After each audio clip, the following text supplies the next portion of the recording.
So, hello everyone, my name is Prabhakar Ganguly from Standard 10th and welcome to the new video of Learning with Prabhakar. So, ये वाले video में हम discuss करने वाला है history का ही chapter 1 और ये है पार्ट 2। अगर पार्ट 1 अभी तक आपने नहीं देखा तो पार्ट 1 देख लीजिए, ये है उस वीडियो का पार्ट 2।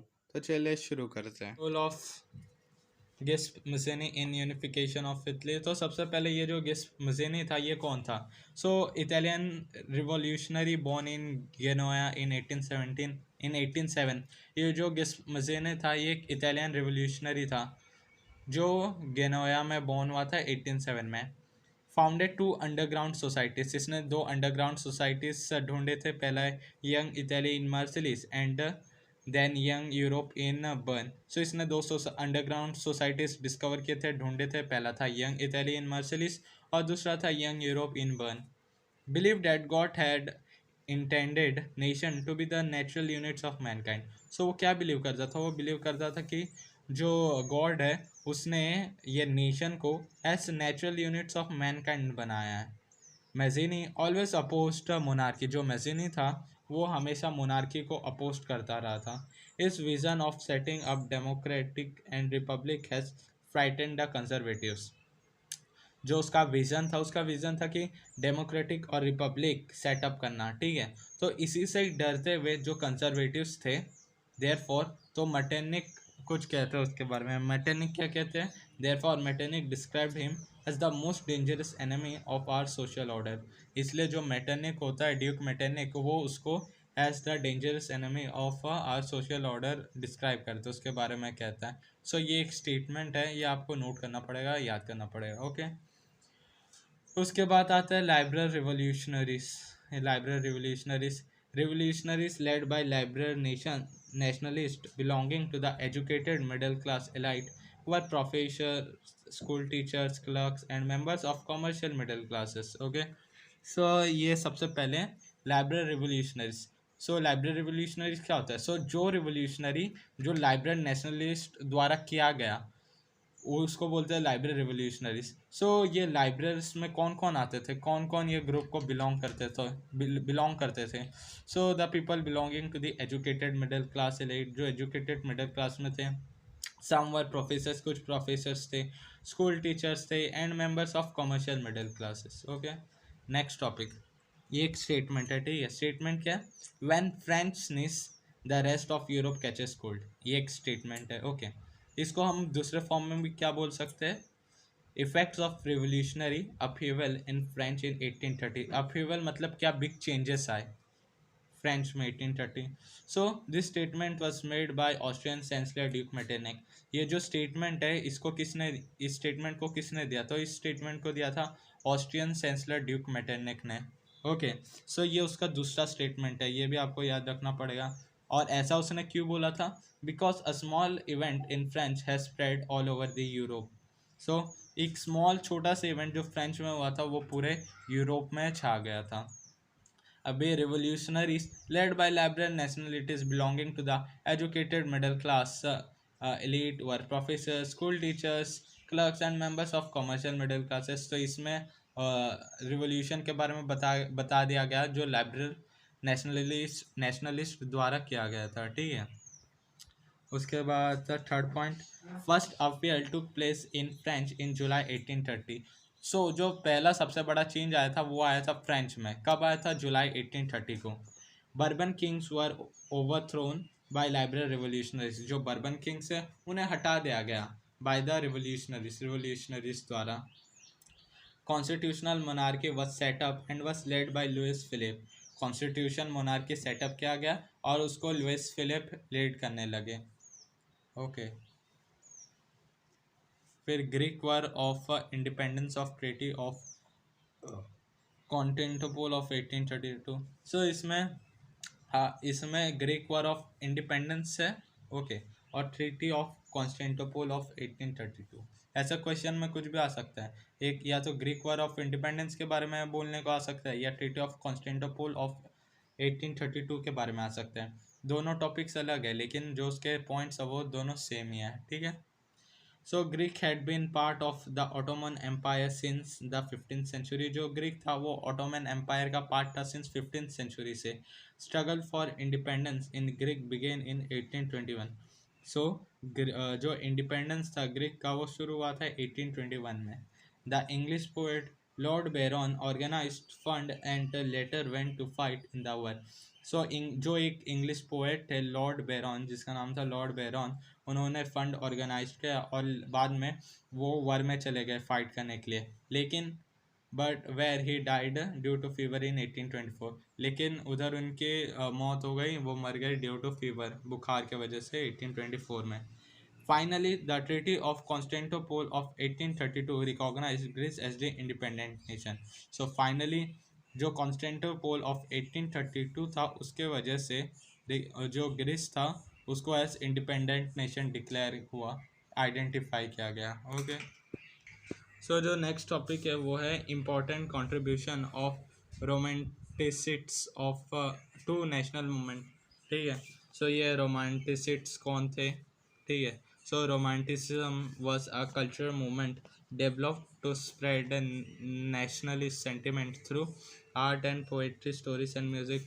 सो जो ये रोमांटिसिज्म था एक कल्चरल मूवमेंट था जिसको डेवलप किया गया था to spread nationalist sentiment through, किसके द्वारा? आर्ट, पोएट्री, स्टोरीज और म्यूजिक द्वारा। ठीक है, romanticists such as the German philosopher, तो इसमें रोमांटिस्ट का नाम बोला है German philosopher John Gottfried Harper Harper claimed that true German culture was to be discovered among common people. Okay, ये इनका विचार था। Through folk songs, poetry and dances, the spirit of the nation was popularized. So through folk songs, folk poetry और folk dances से जो spirit of nation was popularized हुआ, मतलब लोगों के बीच में पॉपुलर हुआ। So, collective and recording these forms of folk culture was essential to the project of nation. So, collecting और recording ये सारे forms को वो बहुत essential हो गया, ज़रूरी हो गया to the project of nation, nation के project के लिए। Role of language in spreading nationalism, अभी जो लैंग्वेज था उसका क्या रोल था नेशनलिज्म स्प्रेड करने के लिए? After Russian occupation the Polish language was forced out in schools and the Russian language was imposed. So जब रशिया ने ऑक्यूप कर लिया पोलैंड को तो जो पोलिश लैंग्वेज थे उन्हें स्कूल से निकाल दिया गया और रशियन लैंग्वेज को इम्पोज कर दिया गया स्कूल्स में। Polish was use for church gathering and regional instruction. So यह पोलिश से भी एक दो चीज़ में यूज़ होता था, जैसे चर्च गैदरिंग में और रिलीजियस इंस्ट्रक्शन में। Large number of priest were put in the jail and sent to Siberia by the Russian autocratics. So therefore इसी कारण की वजह से लार्ज नंबर ऑफ प्रीस्ट जो पंडित थे, ओके, प्रीस्ट से उन लोगों को जेल भेजा गया या तो उन्हें साइबेरिया भेज दिया गया बाय द रशियन ऑटोक्रेटिक्स द्वारा। The course of events in French in 1848। सो जो कर्स 1848 में क्या इवेंट टुक प्लेस हुए थे उसके बारे में बताया गया। पॉपुलेशन इंक्रीज हो गया था। Present struggle under federal dues and the obligation, जो प्रेजेंट्स थे वो फेडरल ड्यूस से स्ट्रगल करने लगे। Crisis due to bad harvest, prices बढ़ गया, क्यों? ड्यू टू बैड हार्वेस्ट अच्छे से ना होने के कारण। There was more unemployment than the employment, उधर बहुत अनएम्प्लॉयमेंट था comparing to the employment. Louis Philippe was force to flee, जो लुइस फिलिप था उसे भगा दिया गया।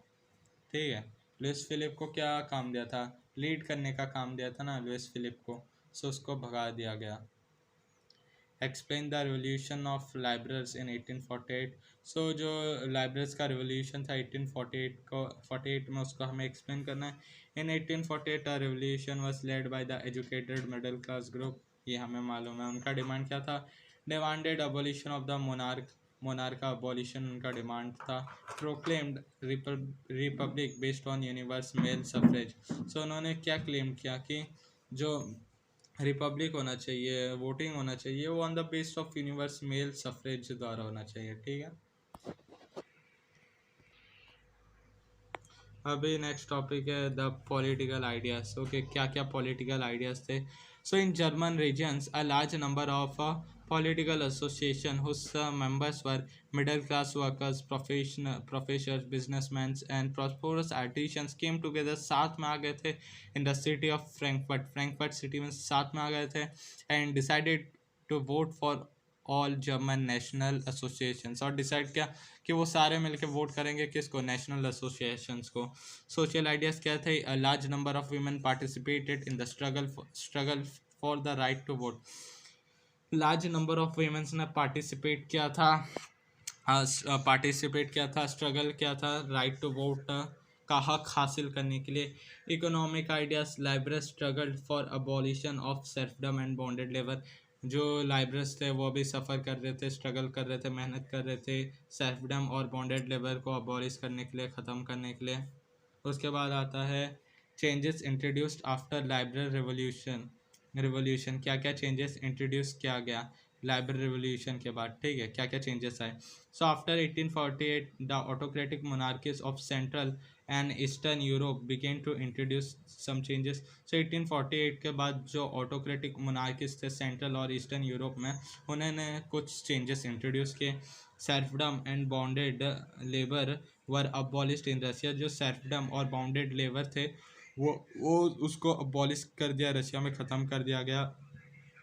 The Habsburg rulers granted more autonomy to the Hungarians in 1867। जो हैम्सबर्ग रूलर्स थे उन्होंने मोर ज़्यादा ऑटोनॉमी ग्रांट किया दिया। किसको दिया? हंगेरियंस को 1867 में। अभी role of women in the spread of nationalism. Womens का क्या रोल था नेशनलिज्म में, spread of nationalism? Large number of women had participated actively. Large number of womens ने एक्टिवली पार्टिसिपेट किया था। Form their own political association. उन्होंने खुद का पॉलिटिकल एसोसिएशन फॉर्म किया था। Founded newspaper. उन्होंने न्यूज़पेपरों में आए थे। Taken part in political meetings and demonstration. So वो पॉलिटिकल मीटिंग्स में पार्ट लेने लगे, सब में वो पार्ट लेने लगे। ठीक है, for equal rights to spread nationalism. अभी आता है unification of Germany. Prussia took on the leadership of the movement for national unification. Prussia ने लीडरशिप ले लिया नेशनल यूनिफिकेशन के लिए। Its chief minister Otto von Bismarck was the architect of this process. जो chief minister थे Otto von Bismarck, वो architect थे इस प्रोसेस के। And it was also help by Prussia army. Prussia की आर्मी द्वारा भी हेल्प किया गया। 3 वर्स ओवर 7 ईयर्स विथ 3 वर्ष हुए, लड़ाइयाँ हुई 7 सालों के अंदर with Austria, Denmark and French, तीनों के साथ। Ended with Prussia's victory. Prussia जीत गया था। And complete the process of unification. और यूनिफिकेशन का प्रोसेस खत्म किया। In 1871 Prussian king William one was proclaimed German emperor in a ceremony held in Versailles. 1871 में जो प्रूशियन किंग था विलियम वन, वो क्लेम्ड किया गया as a emperor in a ceremony in Versailles. Okay, सो उसे एम्परर घोषित कर दिया गया विलियम वन को।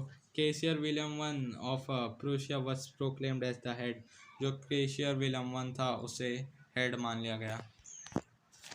यूनिफिकेशन ऑफ इटली, ठीक है, या condition of Italy before unification. During the middle of the 19th century Italy was divided into 7 state. 19th century में जो इटली थे वो 7 स्टेट्स में डिवाइडेड थे। Only one Sardinia Piedmont was ruled by an Italian princely house. सिर्फ एक ही reason था सर्दियाना प्लेडमाउंट जिसको इटली रूल करती थी। The north was under Austrian Habsburg. जो नॉर्थ वाला पार्ट था वो ऑस्ट्रियन हैम्सबर्ग के कंट्रोल में था। The centre was ruled by the Pope. जो सेंट्रल था वो पोप द्वारा रूल किया जाता था। The southern regions were under the dominance of Bourbon kings of Spain. जो सदर्न रीजन्स था वो अंडर कंट्रोल था किसके? बर्बन किंग्स ऑफ स्पेन के। ठीक है, in 1861 Victor Emmanuel two was proclaimed as the king of Italy. 1861 में जो वेक्टर एमिनुएल टू था उसे इटली का किंग प्रोक्लेम कर दिया गया, मान लिया गया। ओके, नेक्स्ट टॉपिक है name the female allegory which represents French, describe her. So हमें फीमेल एलिगरी का नाम बोलना है जो फ्रेंच को रिप्रेजेंट करता था और उसके बारे में कुछ बताना है। सो हम इसमें फीमेल एलिगरी के बारे में कुछ डिस्कस करेंगे, कुछ पॉइंट्स है वो हम देखेंगे। सो artist in the 18th and 19th century personify a nation and portrayed as female nation a concrete form। सो जो आर्टिस्ट है 18 और 19th सेंचुरी के टाइम में उन्होंने क्या किया, उन्होंने पर्सनिफाई किया नेशन और पोर्ट्रेड नेशन को और पोर्ट्रेड एज फीमेल फिगर, और जो नेशन थे उन्हें एज अ फीमेल फिगर वो लोगों ने देखा एज अ कॉन्क्रीट फॉर्म। जैसे हम लोग इंडिया को कैसे देखते हैं, भारत माता। भारत माता का अगर आप देखोगे तो वो कैसे पहनते हैं, साड़ी पहनते हैं, उनके हाथ में फ्लैग होता है, सर पे मुकुट होता है। सो वैसे ही उसको ही हम लोग फीमेल एलिगरी बोलते हैं। सो हर नेशन का अलग अलग फीमेल एलिगरी होता है, ठीक है। So the female figure become the allegory of the nation, इसलिए जो फीमेल फिगर था वो एलिगरी बन गया था नेशन का। The female allegory use to portray the ideas such as liberty, justice and the republic. जो मेन एम था ये फीमेल एलिगरी का, वो क्या करता था, सो वो आइडिया स्प्रेड करता था। किसका ideas? Such as liberty, freedom का, जस्टिस और रिपब्लिक, ये सब का आइडिया सो स्प्रेड करता था, पोर्ट्रे करता था। This were also represented by specific symbols, तो कुछ स्पेसिफिक सिम्बल्स भी थे जिससे ये रिप्रेजेंट किया जाता था। Marianne and allegory represented in French. So जो फ्रेंच का एलिगेरी था वो था Marianne, Marianne, okay. Her characteristics उसके बारे में कुछ बताया गया है। Her characteristics were drawn from those of liberty and the republic. उसके जो कैरेक्टरिस्टिक्स थे वो थे लाइब्रेटी और रिपब्लिक। लाइब्रेटी फ्रीडम मतलब आज़ादी, और रिपब्लिक मतलब वो बताता था, ठीक है। अभी वो दिखने में कैसा था? The red cap, the tricolour and the cockade. Red cap वो पहनता था, ट्राई कलर था और कोकेट था। Germania become an allegory of the German nation. German nation का एल्गेरी था Germania. Germania wears a crown of oak leaves. जो Germania था वो ओक लीव्स का एक क्राउन पहनता था। As the German oak stand for heroism, as क्योंकि जो जर्मन था, जर्मन ओक था, वो हिरोशिमा के लिए स्टैंड करता था, ओके। सो इस चैप्टर सो हिस्ट्री में बस इतना ही था। जो मेन टॉपिक था वो हमने डिस्कस कर लिया है, और इधर हमने जो हिस्ट्री था चैप्टर 1 वो पूरा कंप्लीट कर लिया है, ओके। सो अगर आपको वीडियो पसंद आया तो वीडियो को लाइक और शेयर करेगा और चैनल को भी सब्सक्राइब करिएगा। Thank you.